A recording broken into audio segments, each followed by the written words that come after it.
Hello, Sid Roth here. Welcome to my world, where it's naturally supernatural. My guests say that most Bible believers have hidden, toxic emotions that they just live with, that they're so used to them, they're their friends. But these friends are really enemies. And they'll sabotage you to the point that you won't receive your physical healing. They're going to sabotage you to the point that your marriages will be destroyed. They're going to sabotage you to the point where you won't hear God. They're going to sabotage you to the point where you will not fulfill your destiny. And they say, finally, you can get free from those toxic emotions. Anyone interested? Well, I'm here with my friends, Dr. Dennis and Dr. Jennifer Clark. I want to know something. I know both of you the way you are now. But Jennifer, at the worst point, before you were married, before you got help, what were you like? Well, constant anxiety, if not semi-panic attacks. Fear was my most constant companion. But although I'd learned to put on a, church face and a professional face, I was wounded. I was so beaten down that I would walk with my head looking at the ground. Dennis commented on this later. So I was pretty much a defeated Christian. Okay, Dennis, her mentor was the president of a Bible college, a professional counselor. Privately, what did she say to you? Privately, she said in all of her counseling experience that Jennifer probably wouldn't amount to much because she's so emotionally damaged, that she'd be very limited, particularly for knowing that I was a pastor and we were totally ministry oriented. I think she was afraid that she was just too damaged. And yet you were a trained professional counselor too. Okay, there is a meeting. You don't know each other. You both go to the meeting. You're not married at the time. You're a widow. And you observe something that defied all of your training of counseling. Right. What did you observe? Right. Well, first of all, in counseling, I'd been taught that forgiveness was a long process, and I just never saw anybody get much better. And so we're at this meeting, and a woman has an emotional meltdown and ends up on the floor crying, everybody staring at her. And I thought 5 or 10 years worth of counseling right there on the floor. But Dennis went over to her, and because of my counseling training, I knew what was happening. He got down on one knee and started leading her through emotional healings, and they were instant and pulling down mental strongholds instantly. Demonic activity was flying off because the doors were being closed, because the enemy can't come unless he has legal ground or permission. And in less than 10 minutes, that woman was up on her feet, perfectly emotional composure. She had a glow on her face, and my thought was, this is huge. If the church knew this, we could have a healed church. This could change the world. So, I'll make a long story short. Jennifer's fascinated by what he's pioneered, and they get married. Right. And put your hands on then each day, I call it drop. for a few months, you work on a couple of areas with Jennifer. And Jennifer, then you bump into your former mentor. Right. And what did she say to you? She said, what happened to you? You're transformed.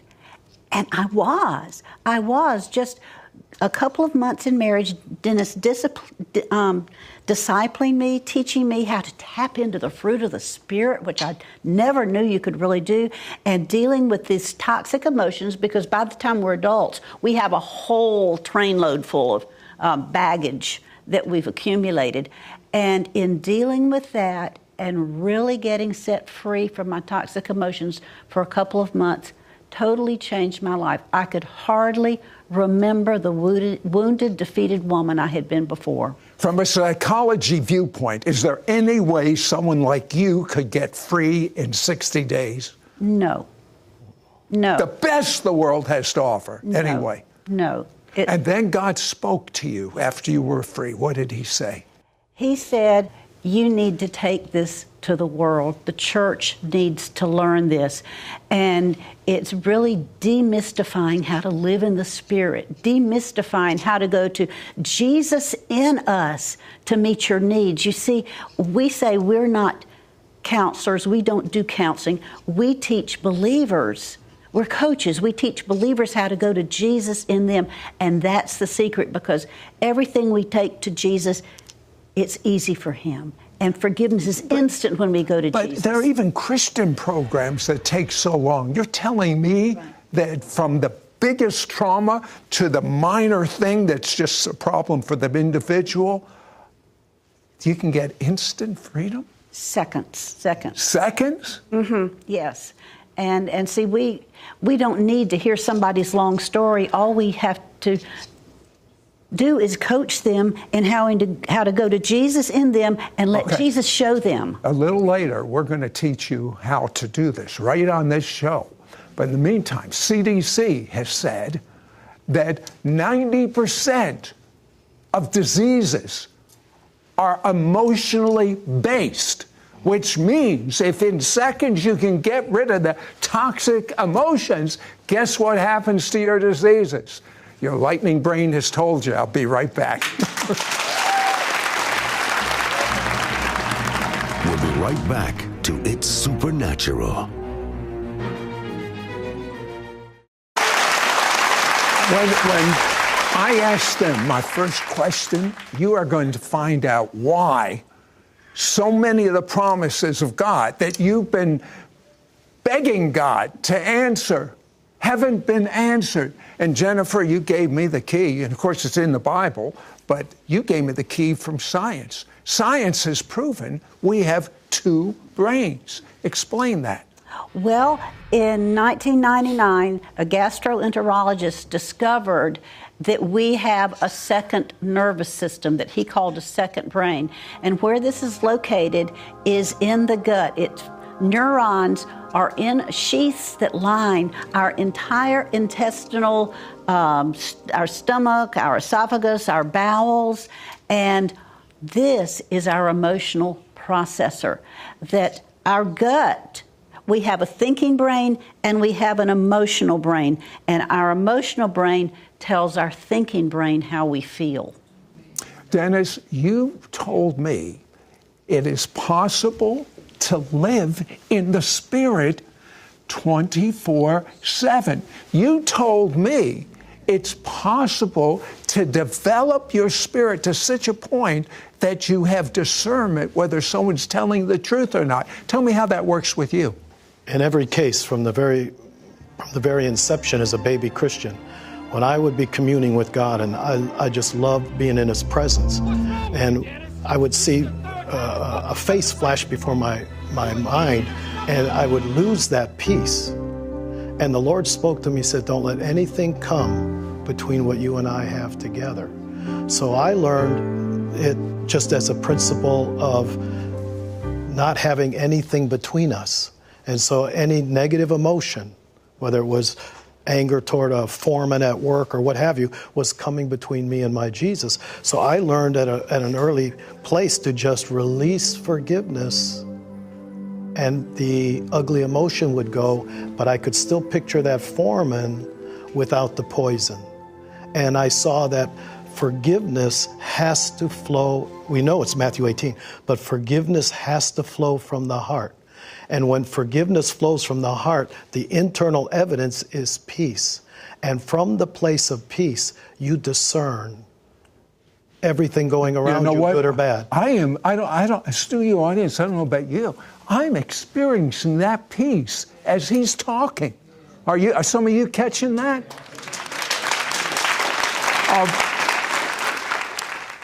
How would you say emotional health is so linked to physical health? I mean, I said the statistic by CDC.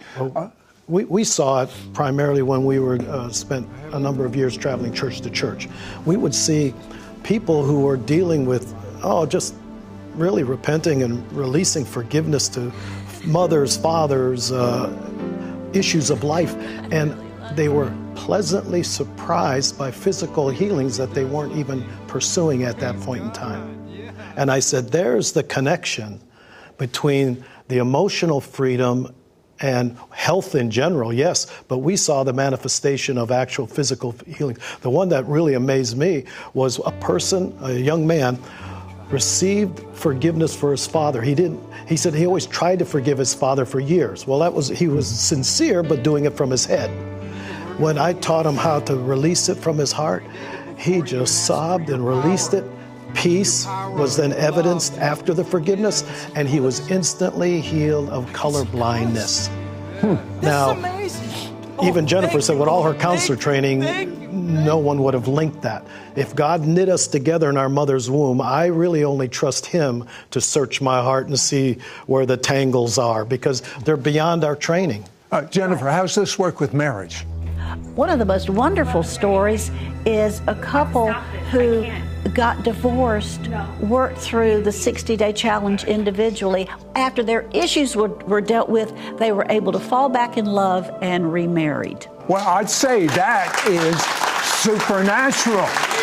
Now, if it's okay with you, only if you're interested, when we come back, can I have them equip you how to have that supernatural toxic emotions be set free? I mean, you can do this lifetime of garbage, get rid of, in less than 2 months. And then you become normal. Normal is defined by the Bible. Be right back.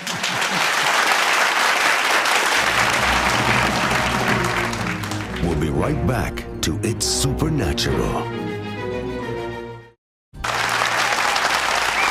Dennis, doctors tell us stress is really bad. It causes all sorts of problems, but what do you say? I say stress can be a friend. It can tell you that Jesus isn't ruling at that point in time. And stress is actually, by definition, this is for the men who don't have emotions or think they don't. Stress means you're emotionally controlled by people or circumstances. Oh, got to add one more. And you cannot be stressed and trust God at the same time. It's a physiological and spiritual impossibility. Okay, I want you to teach us how you get in touch with your spirit, how you can stay in your spirit, where the spirit is, please. Okay. The 60-day challenge, by the way, is named after Jennifer. So I'm going to show you exactly the way I did it with Jennifer, who was extremely cerebral. All right? And So, Jen, the first thing I showed her to do was when you close your eyes, I call it dropping you down. focus down here in the gut, the belly area. That surprised her as it was. Then I saw that she was, but what about, and I says, back down, because she got right back up in her head with questions and analysis. And I says, Jennifer, put your hand here. And as long as your hand is here, you're going to be able to use your mind, but I'm going to get you to focus on your heart. And by the way, this is your Bible heart. Amen. This is not your Bible heart. Amen. This is your Bible heart. It'll change your life. This is where you function from. All right? And what amazed me was he said, yield to Jesus. And then he said, that feeling you're feeling, that's the peace of God. That's the fruit of the Spirit. That's where we're supposed to live. That's how we know we're abiding in the vine, is that peace. And that peace is a river that will carry you effortlessly through life. And it's meant to. It's a gift. Jesus never takes it away from you. You can always get back there. So how do we drop down? Explain. All right? When you drop down, you basically pay attention. You use your mind. You don't throw your mind out, but you pay attention. And the minute you feel peace, and for the benefit of you men, nothing. There's people who give their life savings to feel nothing. They live in low-grade anxiety all day long, even if they're a quiet person. That anxiety is not prayer, and it's not presencing Jesus. This is so easy that even little children can learn to live in the peace of God and quickly deal with any toxic emotions that come up. And it's a matter of changing your focus down to Jesus in you. That's where the glory is. That's where the power is. Where he supplies all of your need. You want to see your promises come to pass. He supplies all of your need according to his riches in glory. It's available. And it's Jesus in you, Messiah in you, the hope of glory. You use this analogy of a well with a bucket going. Actually, we use this for the third graders when we teach them. We need that. That's the way to start. We say it's like a bucket. When you drop your bucket, you feel peace. When you get back up in your head, your anxious motor down here starts rolling. All right? Tell him what the little boy said. Little third grader says, well, of course we know that. He says, everyone knows there's no living water in your head. Okay, Dennis, I really want you to get a volunteer from our audience and demonstrate It's easier this. to do it than to talk about it. Somebody with a serious emotional issue, traumas that come back and forth every now and then. There's someone there. Okay. And actually, by discernment, I can feel she's experiencing it right now. Come on up. I love this, where you train your spirit and you literally can discern now. Do you know how important this discernment is? First name? Teresa. See, I'm going by discernment, so I'm cheating. But what's important is that she knows what's going on, all right? But I can feel the pain right now. A particular person or situation, close your eyes, because when you close your eyes, you have a tendency to drop down. Person or situation, I want you to, can you tell us what it is? Just one situation, one person. Can it be me? Yeah? Me. It's herself. Mm-hmm. When you think of yourself in a particular situation, is it a particular situation? Okay. Put your hand down here. This is the key to let yourself feel the toxic emotion. Every thought has a corresponding emotion, but for Jesus to take it, you offer it momentarily. You feel the feeling, nod your head. Okay, there it is. Now allow Jesus in you, the forgiver, to go to that feeling and right through that. This is John 7:30. This, out of my belly flows a river of living forgiveness. Now, in your case, you're receiving forgiveness for yourself. If it was someone else, it would flow out. I drink in from down here. I drink in forgiveness. And it changed to peace already? Yeah. You can't fool me because I can feel your spirit. That's good. And with little children, they do it just this fast. What we've missed in the church is something so simple, and it's right in your Bible, Matthew 18. Unless we forgive from the heart. And we are so sincere when we forgive from the head.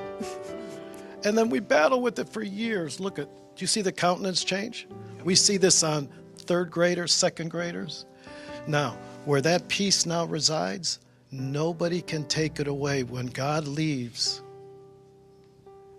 you like yourself now?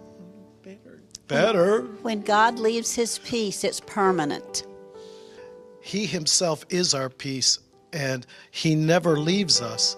You have to actually get in your head and leave him, in a sense. I have a question for you.